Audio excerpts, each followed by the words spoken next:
Hey there, I'm Dan Brodsky, a former early careers recruiter and current higher ed trainer. Here on Career Focus, we talk about all things career growth, leadership, and leveling up your skills. Whether you're looking for tips on navigating the workplace or hearing real talk from industry pros, this show gives you the tools to take charge of your career path. So grateful that you're here. Stay with me as I chat with today's guest. Hey everyone, welcome back to Career Focus. On to today's interview. I would say that a researcher is one of the terms you could use to describe my guest. His name is Chuck Cooper, and Chuck is a very bright, successful, and just good-hearted guy. He and I met earlier this year in March of 24 when I was kind of in the middle stages of my job searching journey. A friend of mine connected Chuck and I was kind of seeking some mentorship and just some advice as I was thinking about the right jobs to apply to and trying not to beat my head against the wall with certain interview processes and stuff like that. And I feel like he's been really valuable to me already, and he's got to have some things to share that are going to be valuable with others too. So a little bit about who Chuck is. He's the founder of Whitewater Consulting, which is in Charlotte, North Carolina. And he's just an all-around entrepreneur. He's also a consultant, a mentor, a proud husband, father. He's a papa also. He's got several grandchildren. And most recently, he is the author of his second book, which is titled The Family Business Blueprint. He had another book he wrote a couple years ago as well called Unprecedented. Chuck is just an expert when it comes to handling all types of transitions, especially in career. He is passionate about, and his overall mission is to serve, support, and help others achieve higher levels of success, whether that's in life or career. And quite possibly my favorite thing about Chuck, though, is that he is a big St. Louis Cardinals fan. So, Chuck, I am thrilled that you're here. So glad that we carved out some time to do this. Welcome to Career Focus. Thank you, Dan. It's great to be with you tonight. And I certainly have been looking forward to our conversation. So I'm ready to dive in. Well, maybe let's start, Chuck, with just tell us what Whitewater Consulting is. What do you do on a daily basis with your business? So my company today is Whitewater Consulting. We are a business consulting practice that specializes in human resources for small and mid-sized companies across the U.S. Ultimately, the work that we do today is kind of a roll-up of everything that I've done for the last 25 to 30 years within my career. And it really kind of goes back to, several years ago, I grew up in a family-owned business. And so I was able to see firsthand the relationship and the really the family environment that got created between the owners of the company and the employees and the employees' families as well. And so as I watched this over the years, I watched this chasm continue to grow and to get bigger. And there's kind of almost a lack of trust and a lack of a relationship that really is formed between today's owners and their employees in a lot of companies. With the work that we get to do today with Whitewater, a lot of that is really focused on helping organizations develop their culture and also developing that one-on-one communication and the relationship that gets formed. So ultimately, our goal is really to come in and help our clients become a better operating company. I was just going to say, it's really cool that you mentioned that culture is a big piece that you all look to help these business owners or these employees with. I was speaking to a colleague of mine recently who was on the podcast about culture change. And he leads a culture and learning and leadership development company. And he said that business processes and industries can remain the same-ish over the years, but what changes is the people, which means that as generations change, as trends change, as preferences change, and then as the day-to-day workflow changes, that means that it's either change that's fostered by the people or, the people need to adapt to a changing industry. So that's interesting and unique. And I think very valuable that culture is one of the elements that you all focus on at Whitewater. It's one of those things, Dan, where for so many years, probably for decades, we have essentially operated our businesses in the exact same way. And for a lot of companies, it's almost a plug and play type situation where if an employee doesn't perform or if there's just not a good fit, we basically remove them from their role and we put somebody new into that position very, very quickly. I think really since COVID happened, so you go back to 2020, again, when that happened, our entire world changed at that point. And I think that's where a lot of business owners began to really understand and see the importance of culture because they had a challenge in being able to attract and to be able to retain high quality, high performing talent. And so that's where we started to see the mindset of business owners starting to shift at that point to where we really are focused on the environment and the culture of the organization because we want to try to help our employees now become the best version of themselves. And we also want them to be the most productive. So that whole world has changed so significantly in the last 4 years. I've seen that a lot for myself. I was reading an article recently that I think resonated really well with me. And I think it was written by the Wall Street Journal. And it was basically showcasing data and trends. It was about how industries are just now really starting to feel more effects as a result of COVID. Every industry, for the most part, was affected similarly. Work was either going to stop or work was going to go virtual. And then it was getting used to new tools and workflows. And there was a boom in some industries. There was a huge crater in others. But now is when organizations really have choices. They can either go back to an operating model that they had pre-COVID. They can stick to what worked for them maybe during COVID, or they can find somewhere to meet in the middle. I've had a couple different jobs over the last few years, and I've thought about what do I maybe want to do long term? How do I want to do it? Where do I want to do it? And it makes you think holistically what's important to you, not just as a worker or as a professional, but as a human being. And is there a way to kind of blend the two? And there's give and take, of course. Work-life balance is not always balanced, but trying to meet your employer halfway with them meeting you halfway, I think is something that a lot of people in a lot of industries and a lot of chief HR officers are starting to think about.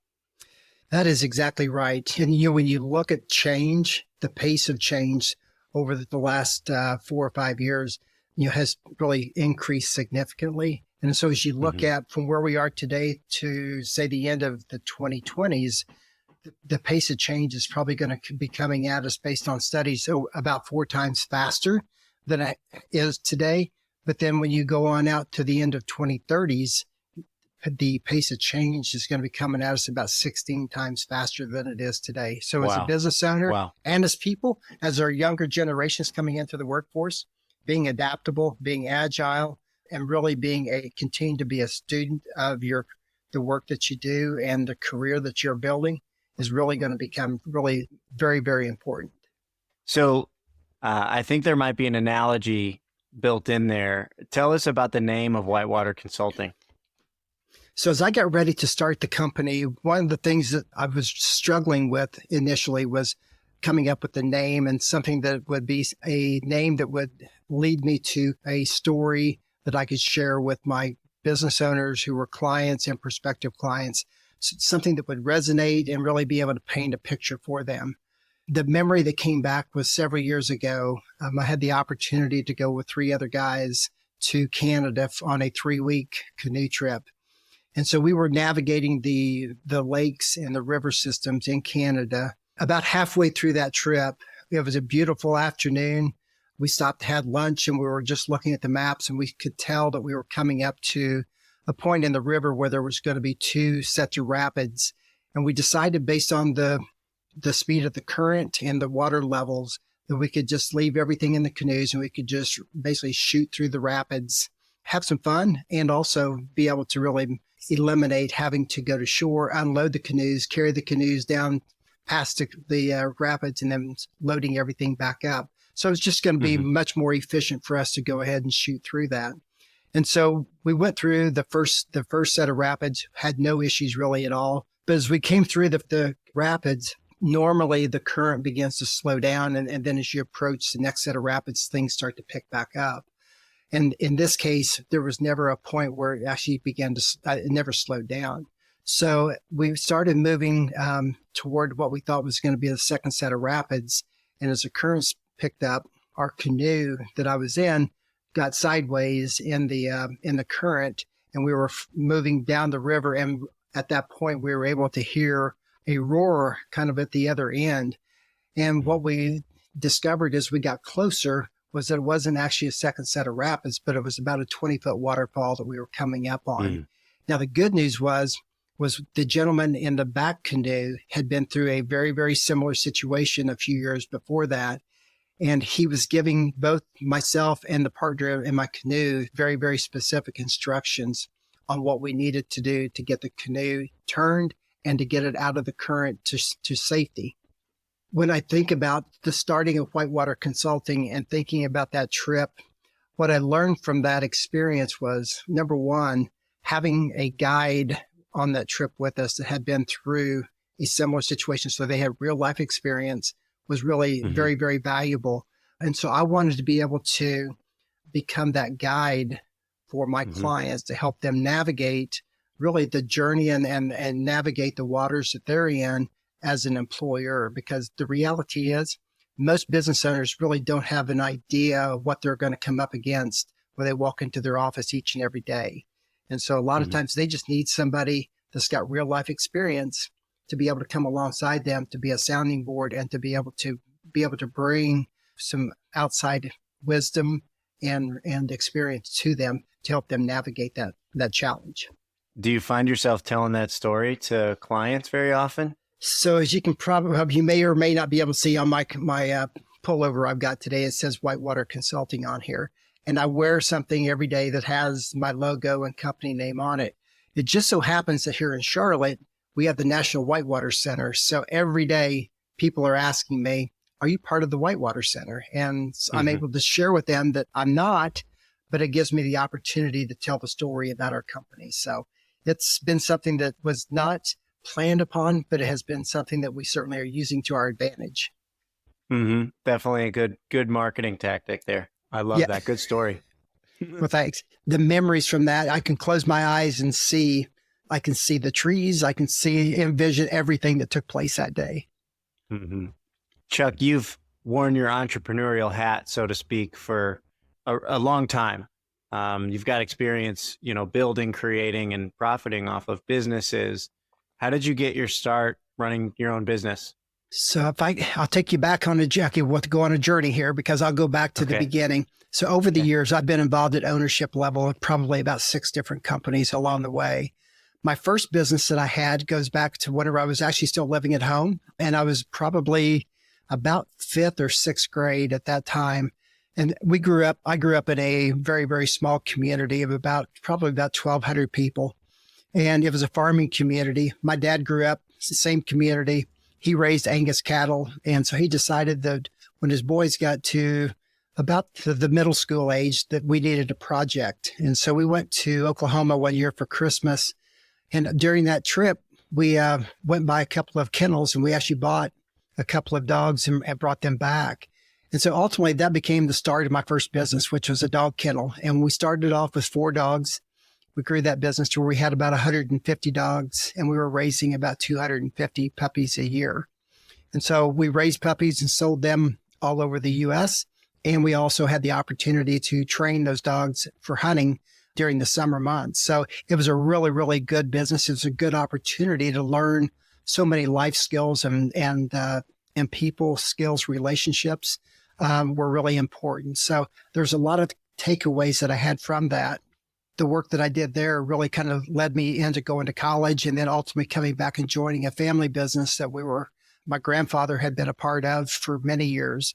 I was a part of that organization for about 2 years, and then we sold the business, and I went off and we was part of a group that bought a fertilizer manufacturing business in northern Illinois, just outside of Chicago.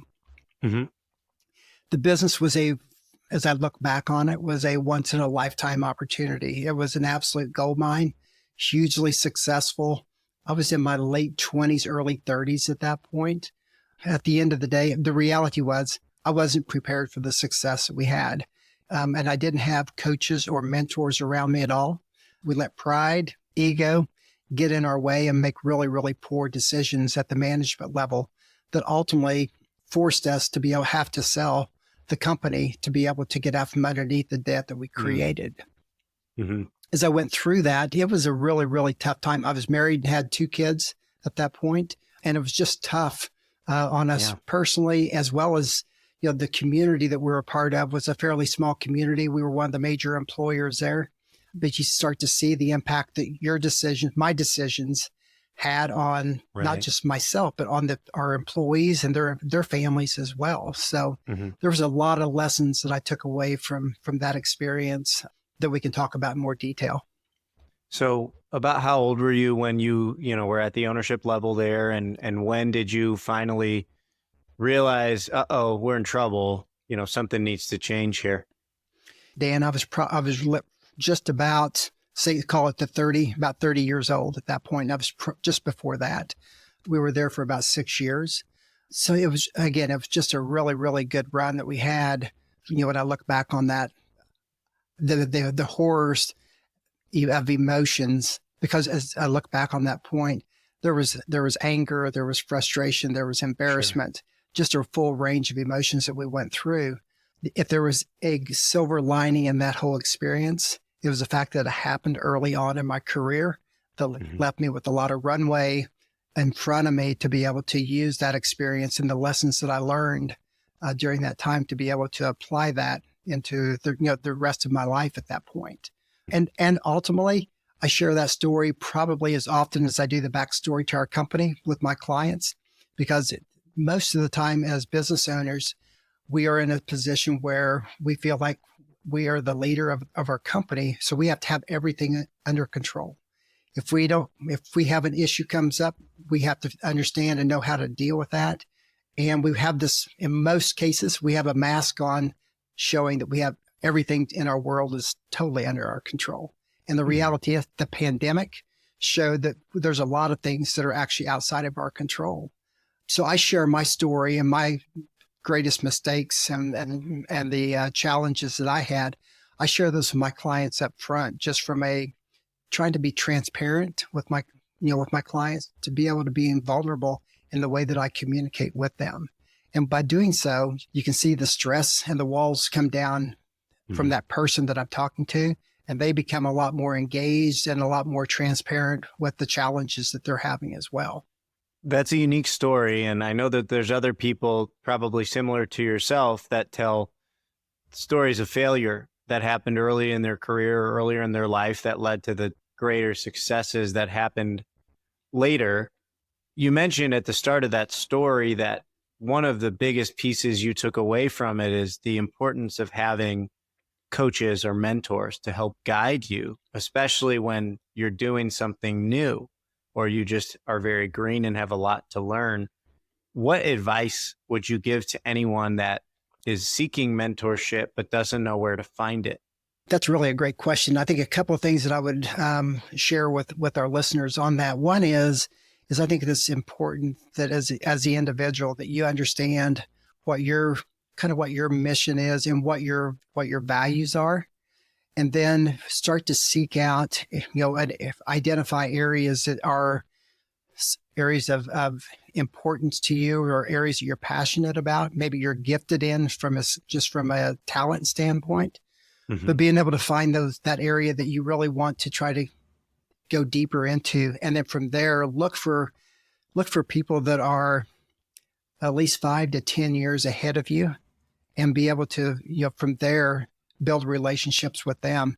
I have found over the years that when I ask for someone to come alongside me and help coach or mentor me, they are typically, regardless of where they are located, regardless of the differences that there may be, they're honored and they are appreciative to have the opportunity that someone would think enough of them to come along and ask for help. And so people are generally, they are very open to coming alongside and helping you. Yeah, I've noticed that throughout my career. I've had a multitude of mentors, and some of them have been a mentor for me for the full 10-ish years I've been working. Others have been, we meet one time, they provide some level of expertise or insight, and then we don't keep in touch for whatever reason. But what I've noticed is the common denominator with really most professionals is that we all want to help one another. We all want to help people in some way, whether it's through our work or it's through, finding someone that's in need or is vulnerable, like you said. Helping people get better at what they do or develop in some way usually fills up someone's cup. So to anyone that is listening, advice I would give, and Chuck, I would love your thoughts if you agree or not, is that if you don't know if someone is a good mentor for you, then it's probably wise for you to ask them if they would be willing to chat with you and learn about your story, learn about where you feel you could grow or what you're curious about. And more than likely, they're going to be, if they can't help you, at least they're going to know someone that can. That is very true. And that's really good advice. And I think that, as we approach people that we want to have as a mentor, or if I'm an individual seeking a mentor, the one thing that I have to really be cognizant of or really pay attention to is I need to have some good questions. And rather than going in and being inquisitive and being truly interested in who that other person is, it makes a big difference on how they receive you and how willing they're going to be to help you. Absolutely. I think it's kind of a push and pull. Ultimately, you want to pull insight out of that individual. You want to learn from them, but that requires them to push to you. And a lot of people don't want to push first. They want to be asked questions. They want to get to know you first. They want to understand how they can ultimately push you in the right direction. If you don't ask good questions at the start, it's less likely that they're able to help you. So that's good insight there. So you mentioned, Chuck, how values are really important when you're seeking mentorship and where you're trying to understand where you can grow.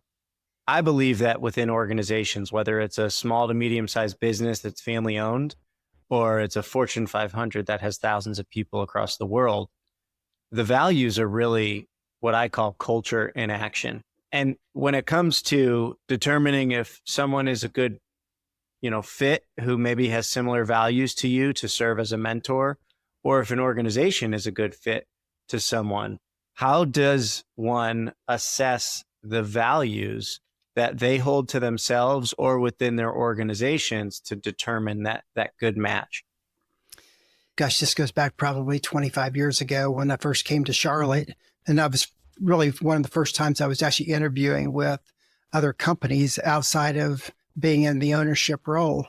One of the things that I've really focused on was, as I went through my valley from the mistakes that were made back with my other company, developing my own personal values and really understanding what they were and why they were important to me became paramount in how I was going to use those as a filter for so many things in the futures. And part of that is, as I began to interview with companies, I began to ask them, tell me about the values of the organization. And as a leader, I want to know how they lived out those values. And were they doing that consistently? And then the last thing is, how did their values as a company and the values as a leader, how did those align with my personal values? And if there's not alignment there, then that's not the right opportunity. Most often, that's not the opportunity that you're supposed to be in. And I think that was 25 years ago. And you look at where we are today, I think that's even more important today for the younger generation to be looking at that as they decide what company do they want to align themselves with and what company do they want to join and try to carry out the mission and the vision of that company. I very much agree with you. I think that that's really critical now, especially I'm just on the youngest side of the millennial generation, but I kind of consider myself a bit to be like a Gen Zer. But I think that my generation and below has a tendency to get either distracted by where our friends or our peers work, and the glamour of that other company maybe seems better than the one that we're at. But at the end of the day, it's not really about comparing yourself to anyone or anywhere else, unless you feel that where you are is misaligned, when it comes to matching against your values. And so I think you have to also determine, most companies post their values online. Sure. There's usually between 4 and 10 core values that they're going to post.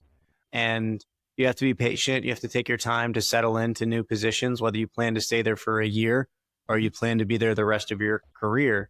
You're going to know right away if there's a little bit of a mismatch or if it seems to be a great fit.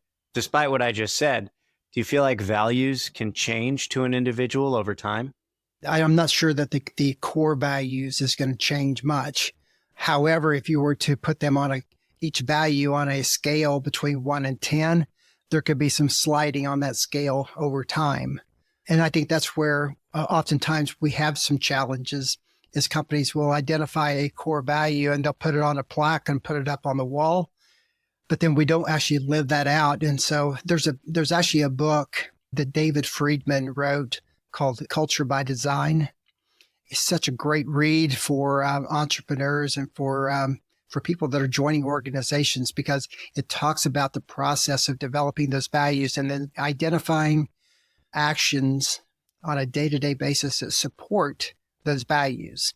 And so it's something that can be taught and it keeps the fundamentals top of mind for all of the employees. So that the culture and those values are ultimately, and particularly in a small to mid-sized company, those are going to be set predominantly by the owner of the company. And that they're the ones that's where the culture of the organization starts is with them. And so it's not just about feeling, but it's also about actually the values being in action. And so they are lived out on a day-to-day basis. And leadership they know today and then, and I talk with my clients about this all the time, that the values, your employees are watching every move that you make. They're watching the decisions that you make. You're seeing the actions, the attitudes that you have, the way that you talk to people, not just what you say, but how you say it. All of those things are really important to your employees because they are putting you under that microscope to measure your action against the values. Mm-hmm. Mm-hmm. Something when I started out my career that has been successful for me as I've moved up the ladder and managed relationships with my leadership is that you need to seek out what are the values within the organization, literally find it written down somewhere, whether it's an evaluation or it's on the company's website. They're probably out there somewhere. And then as you are tracking your own successes, accomplishments, interactions at work with your coworkers, with your supervisor, with your teammates, with other leaders cross-functionally, whomever, especially if you can document those accomplishments at the end of the year or whenever you have evaluations or whenever you feel like it's time to kind of put a little bug in your boss's ear about something that you want, match those things that you've documented that showcase your performance and the actions you've taken with the values that are documented somewhere online. That way you can show your leadership, hey, if the value is trust and I have this documented action that I took or something that I did that shows that I was a trustworthy employee or I gave trust to someone else about something, that is a direct correlation between the culture of an organization and the performance of an employee. And that's the best way to also reward yourself for those accomplishments that you've done. That's great advice. And to your point, if you actually do that and you're tracking that and you're keeping notes along throughout the year and you're able to take that to your manager, I mean, if you're looking for a raise, you're looking for some type of a bump, that is going to separate you or differentiate you from most everybody else on your team. Mm-hmm. Absolutely. Couldn't agree more.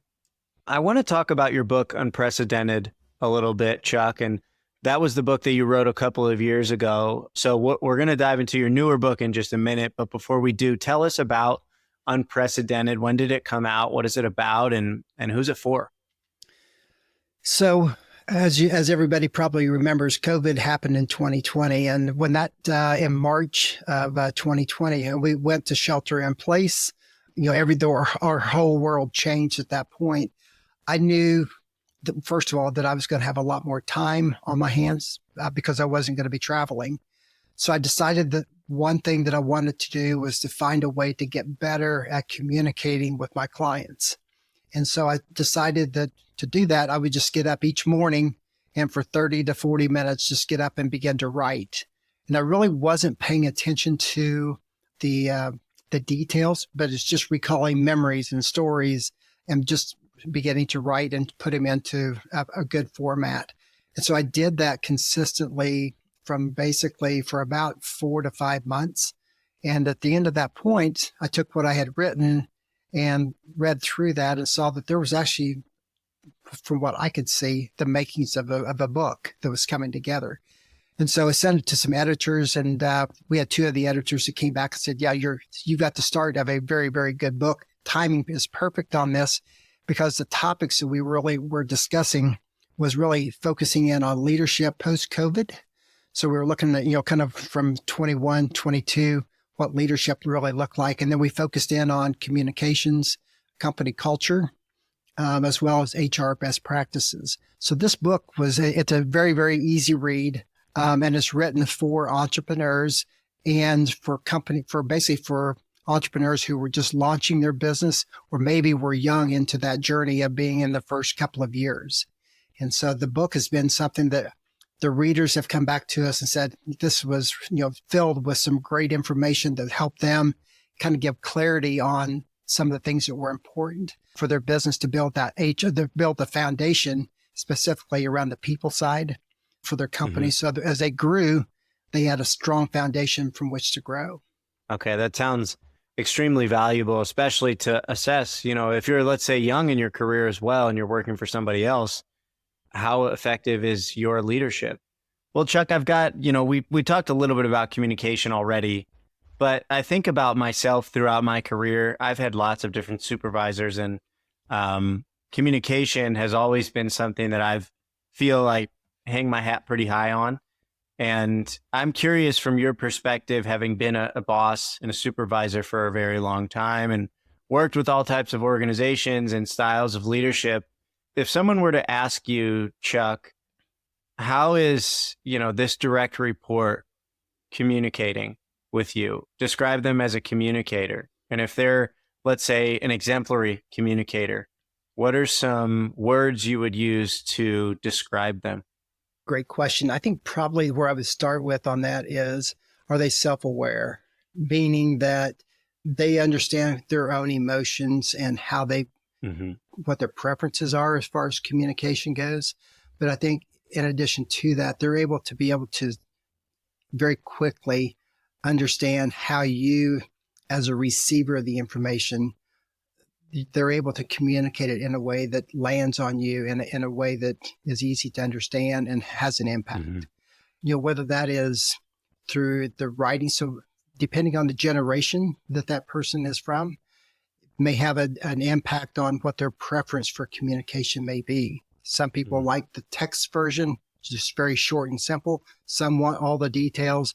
And so from that individual's seat, just being able to quickly adapt and to be agile in the way that they communicate.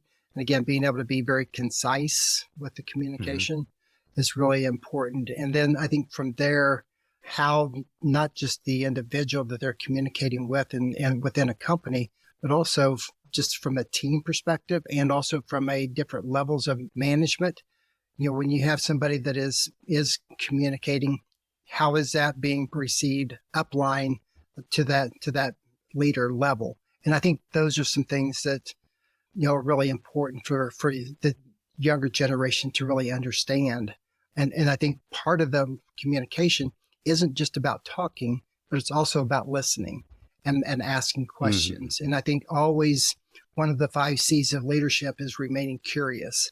So as you're a new employee working your way up the organization, being able to always be learning and growing and developing, it's invaluable today and will continue to be more and more important as we move forward.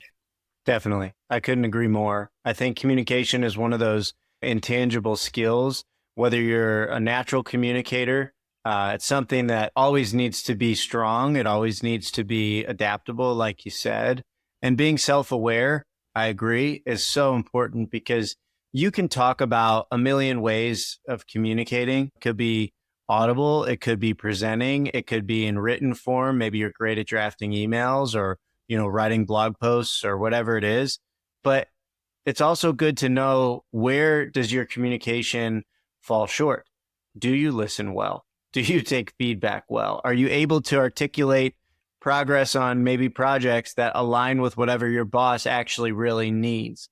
So are some of those details best to leave out? Trying to understand where you're strong, where you're not, is going to help you ultimately become a better, well-rounded communicator too.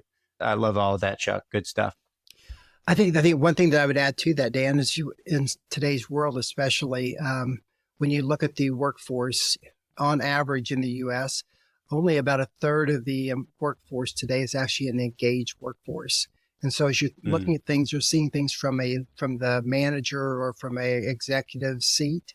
For the younger employees that are coming into the company, for them to actually come in and be engaged I think is something that the leaders are going to be looking for initially, and then they're going to be looking then from how they go about communicating. But I think when you look at what is an engaged employee and what does that look like, those are employees that are showing up on time every day with a positive attitude. They take pride in the work that they do, not just in how much they get done, but the quality of the work. Are they collaborative with their teams? And also, do they have a really positive attitude throughout the day? And I think those are the things, if you can come in and do that, and you're able to, again, remain curious and ask questions and develop your skills.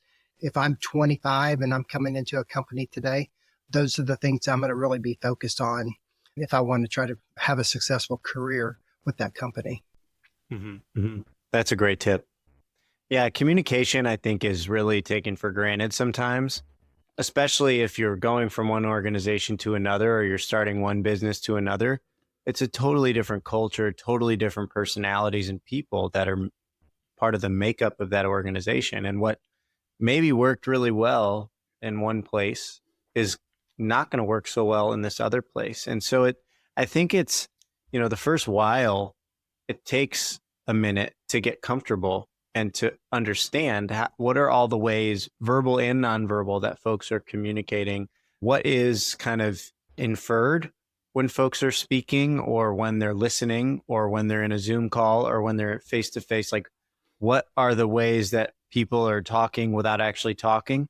And then ultimately, what are your strengths as a communicator? What are your weaknesses as a communicator? And then how do you fit that into those organizations? So I think a lot of great insight. I could personally talk about communication all day long, Chuck, because I feel like I've always been a communicator and perhaps an over communicator at times. So I'll leave it be there for now. But I want to talk a little more about your most recent book that is super exciting, just knowing that it's right on the horizon here.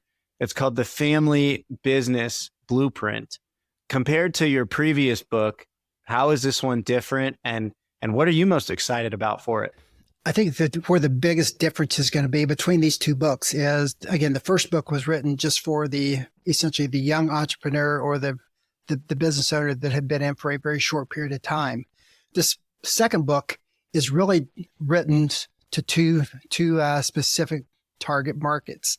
One is the family-owned.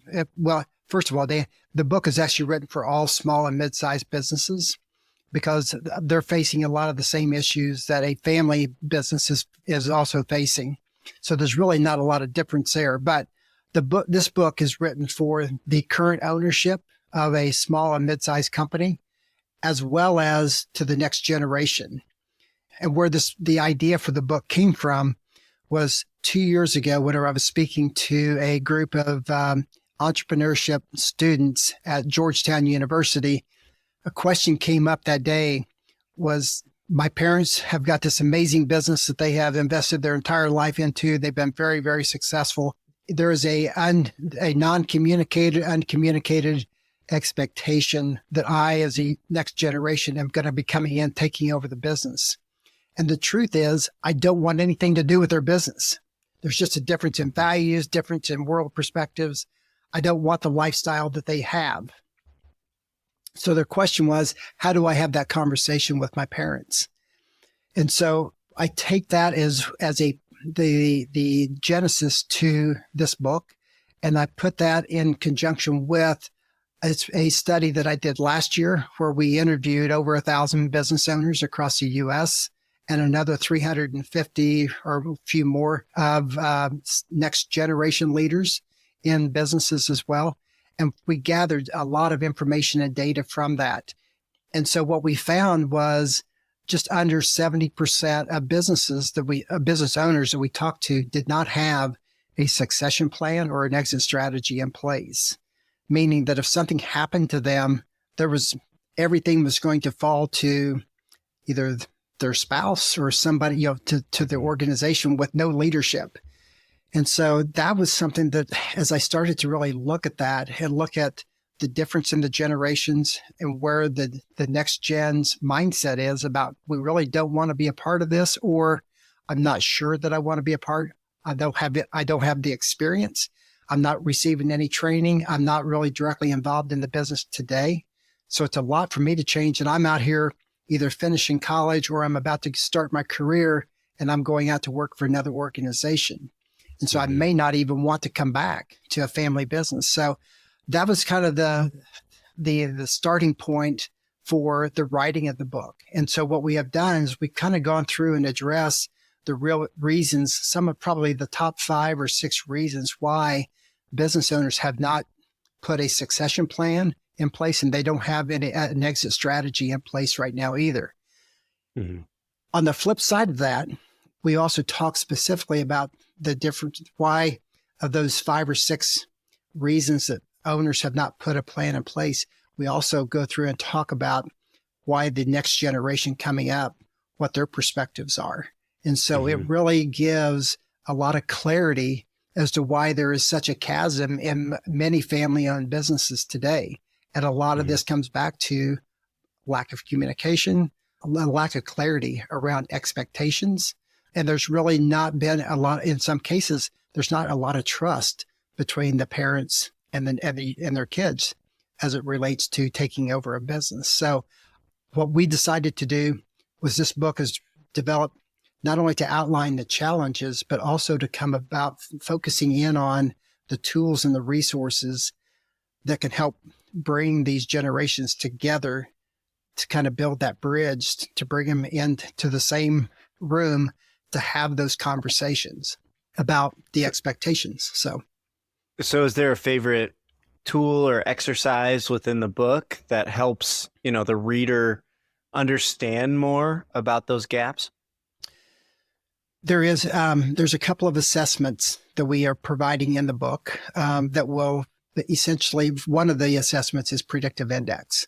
Predictive index is simply an assessment tool that will outline really the 4 major drivers that each person has, and it will share and show on a chart how that person is wired and why they may have some of the preferences that they do, as far as some people like structure versus some people like a lot of options. Mm-hmm. And some people want very, very step-by-step communications. And others are like, just give me the information and I'll go ahead and I'll run with it and we'll get things implemented. So it talks about the key drivers, and it really does outline some of those key differentiators. The thing that it really will do if I'm the parent, Dan, and you're the next generation coming up, and we both take the same assessment. If you have a third party that comes in, they can kind of walk you through and say, okay, Chuck, this is how you're wired, and this is why you make decisions the way you do, and how you make decisions. And Dan, this is how you would prefer to make decisions. And here's some of the differences between the two of you. Identify those gaps. And so again, it takes the emotion out of the conversation and really allows you to focus on just the natural results of what that assessment shows. And my thought process is, and we're testing this out right now, is that by doing that, they're starting to not only talk about the differences, but they talk about the things that are how they can fit together and they can complement each other. And so we begin to build communication and relationships that lead to deeper conversations. So it sounds to me, if I'm a parent and I own a business and I hope to pass it on to a family member, or I'm that future leader that presumably will own it, but don't really want to or don't plan to, or maybe I don't know yet. There's an opportunity to, but I'm not sure. Sounds like the book is for all those different types to understand more about why they're thinking the way they are and how to communicate through that, regardless of what the final result is with the business. Is that right? That's correct. So it's really targeted for both audiences. The one other couple of things that I forgot to mention earlier on this is in the studies that we've done, and we've got outside studies that verify this. When you look at 100 businesses, 100 family-owned businesses, from first generation to the next generation, that number goes from 100 to 30. So we're losing 70% of our businesses as it makes that transition from one to the second generation. When you go from the second generation to the fourth generation, that number goes all the way from essentially from 100 at generation 1 to 3% at generation 4. And so we're losing out on so much, and it's going to have a dramatic impact on families, and not just families, but on communities as well. And overall, it's such a significant portion of our economy as a nation as well. Absolutely. Just looking at small and mid-sized companies. So we really got to be sensitive to what the impact could be if we don't start to address this issue. Mm-hmm. So it's a form of, taking precautions or being proactive to fix this problem before it actually is a reality or before it is a problem. Correct. That's the hope, is that we will be able to essentially create that infrastructure to be able to have those communications to address things proactively before so many times. And I've seen this in my own family as well as in several others, where we continue to just grind it day in and day out, not having a plan in place. And then all of a sudden an accident happens or something health related happens, and it impacts the entire organization. Mm-hmm. My hope, Chuck, is that folks take the book off the shelf and, read it and have a better understanding of kind of where they are, whether they decide they want to be part of that business or not. And especially for those business owners, hopefully it builds their confidence, regardless of the direction that their business goes, they're confident that it's going to go in the right direction to, like you said, serve communities and all of that. So if I'm interested in the book at all, where can I find it, and when should I expect it to be available? So the book is available on Amazon, and it is also available at Barnes and Noble. The other place that you can go to order the book is on my company website, which is whitewaterconsulting.net. And there's you'll find a link that will take you directly to Amazon to get your copy. Well, Chuck, I want to thank you for taking so much time. We talked about all kinds of things related to both of your books and otherwise around communication and leadership and culture building. So couldn't be more grateful for you taking time to chat with me. Good to see you as always, my friend. Thank you so much, Dan. It's been great to be with you, and always enjoy the time. Thanks for tuning in to this episode of Career Focus. If you enjoyed it, don't forget to hit that follow button or leave a review on Spotify, Apple Podcasts, or drop a comment on YouTube. You also can find snippets from episodes and more on the show's Instagram, which is Career Focus Pod. Your feedback means a lot and helps us grow. Catch you next time.